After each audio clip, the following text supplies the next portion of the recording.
मैं बस अपनी गर्लफ्रेंड को तब सरप्राइज देना चाहता था जब वह शॉवर में थी, लेकिन मुझे बिल्कुल उम्मीद नहीं थी कि अंदर मेरी सास होंगी। उस पल मेरा दिल जैसे गले तक आ गया। घबराकर मैंने आंखें बंद की और चुपचाप निकलने की कोशिश की, लेकिन जैसे ही मैं मुड़ा, सामने ससुर से टकरा गया। डर के मारे मेरे पैर कांप गए, लगा घुटनों पर गिर जाऊंगा। जब मैंने सुना कि वह भी नहाने जाने वाले हैं तो मैंने घबराकर उनका रास्ता रोक लिया। मैं उन्हें यह नहीं जानने दे सकता था कि मैं सास के बाथरूम से बाहर आया हूँ, वरना मेरी जिंदगी बर्बाद हो जाती। तभी मेरे ससुर रुक गए। उन्हें लगा कि अंदर उनकी बेटी नहा रही है और मैं बाहर उसकी रक्षा के लिए खड़ा हूँ। वे हल्की मुस्कान के साथ मुझे देखने लगे। मेरे पास सिर हिलाने के अलावा कोई रास्ता नहीं था। जब वे चले गए तो मैंने चैन की सांस ली, जैसे बहुत बड़ी मुसीबत से बच गया हूँ। जब मेरी सास बाहर आई तो उन्होंने मुझे डांटा नहीं, बस इतना कहा कि आगे से इतनी लापरवाही मत करना। फिर जब वे रसोई में खाना बना रही थी तो उन्होंने अपनी बेटी को एक कोने में किसी और आदमी को चूमते हुए देख लिया। ये देखकर उनका दिल टूट गया। उन्होंने बेटी से जवाब मांगा, लेकिन बेटी ने टालते हुए कहा कि वह बस मजाक कर रही थी। मैंने सब देखा था। तुम अपने कोच को किस कर रही थी? तुम गैरत के होते हुए ऐसा कैसे कर सकती हो? वह तुमसे प्यार करता है, लेकिन उसे कोई पछतावा नहीं था। वह हंसकर बोली, वफादारी से कोई अमीर नहीं बनता। टेनिस कोच बहुत अमीर है, मैं बस उससे पैसा लेना चाहती हूँ। Think about my needs, Mom.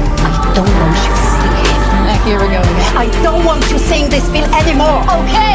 बहुत बहस के बाद उसने वादा किया कि वह उस कोच से नहीं मिलेगी। उस रात माहौल हल्का करने के लिए मैंने उसे बाथरूम वाली घटना बता दी। मुझे लगा वह नाराज होगी, लेकिन उसने अजीब सी मुस्कान दी और कहा, यह तो बढ़िया मौका है, अब माँ मुझे कंट्रोल नहीं कर सकती। अगले दिन जब सास ने उसे फिर टेनिस खेलने जाते देखा तो रोका, लेकिन बेटी ने उल्टा धमकी दी कि अगर उसने दखल दिया तो वह वीडियो पिता को दिखा देगी। सास जम गई और बोली कि यह गलत फहमी है, लेकिन बेटी ने उनकी बात नहीं सुनी और ताना मारा कि वे उसके मामलों में दखल न दें। कुछ दिन बाद हम सब आंगन में केक खा रहे थे। मेरे दिल में अचानक एक भाव आया। मैंने सबके सामने घुटनों पर बैठकर उसे प्रपोज किया। वह रो पड़ी और हाँ कह दी। पिता खुश हुए, लेकिन माँ चुप रही। उन्होंने शादी में आने से मना कर दिया और मुझे सच बता दिया। जब मैंने उससे पूछा तो उसने झूठ बोला, लेकिन उसने खुद ही कह दिया था कि उसे टेनिस से नफरत है। मैंने अंगूठी उठाई, सबको अलविदा कहा और चला गया। वह पीछे दौड़ी, लेकिन मैंने नहीं देखा। पीछे से उसने अपनी माँ पर चिल्लाया और उन्हें दोष देने लगी। उसने वीडियो पिता को दिखा दिया, लेकिन पिता शांत थे। उन्होंने कहा, सच्चा प्यार वीडियो से नहीं टूटता, रिश्ता भरोसे पर बनता है। और उसी पल उसे समझ आ गया।